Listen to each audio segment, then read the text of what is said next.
নতুন টপিক ভারতের রাজ্য ও তাদের সীমারেখা এই নিয়ে আলোচনা করব। তার মধ্যে ফার্স্ট হচ্ছে অন্ধ্রপ্রদেশ। এর সীমারেখা হলো কর্ণাটক, তামিলনাড়ু, উড়িষ্যা, ছত্তিশগড়, তেলেঙ্গানা। এরপর হচ্ছে অরুণাচল প্রদেশ। এর সীমা হলো ভুটান, আসাম, মায়ানমার, চীন আর নাগাল্যান্ড।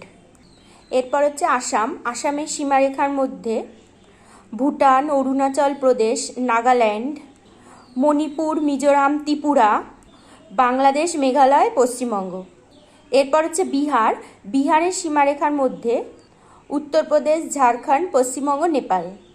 এরপর হচ্ছে ছত্তিশগড়ের সীমারেখার মধ্যে মধ্যপ্রদেশ, মহারাষ্ট্র, তেলেঙ্গানা, অন্ধ্রপ্রদেশ, উড়িষ্যা, ঝাড়খণ্ড, উত্তরপ্রদেশ। এরপর হচ্ছে গোয়া সীমানার মধ্যে হচ্ছে কর্ণাটক আর মহারাষ্ট্র। এরপর হচ্ছে গুজরাটের সীমারেখার মধ্যে পাকিস্তান, রাজস্থান, মধ্যপ্রদেশ, মহারাষ্ট্র। এরপর হচ্ছে হরিয়ানার মধ্যে রাজস্থান, উত্তরপ্রদেশ, দিল্লি, উত্তরাখণ্ড, হিমাচল প্রদেশ আর পাঞ্জাব।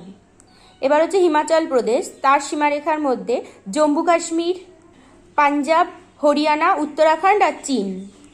এবার হচ্ছে ঝাড়খণ্ডের সীমারেখার মধ্যে বিহার, উত্তরপ্রদেশ, ছত্তিশগড়, উড়িষ্যা আর পশ্চিমবঙ্গ। এবার হচ্ছে কর্ণাটক। এর সীমার মধ্যে মহারাষ্ট্র, তেলেঙ্গানা, অন্ধ্রপ্রদেশ, তামিলনাড়ু আর কেরালা। এবার হচ্ছে কেরালার সীমার মধ্যে তামিলনাড়ু আর কর্ণাটক। এরপর হচ্ছে মধ্যপ্রদেশ। এর সীমার মধ্যে মহারাষ্ট্র, গুজরাট, রাজস্থান, উত্তরপ্রদেশ, ছত্তিশগড়।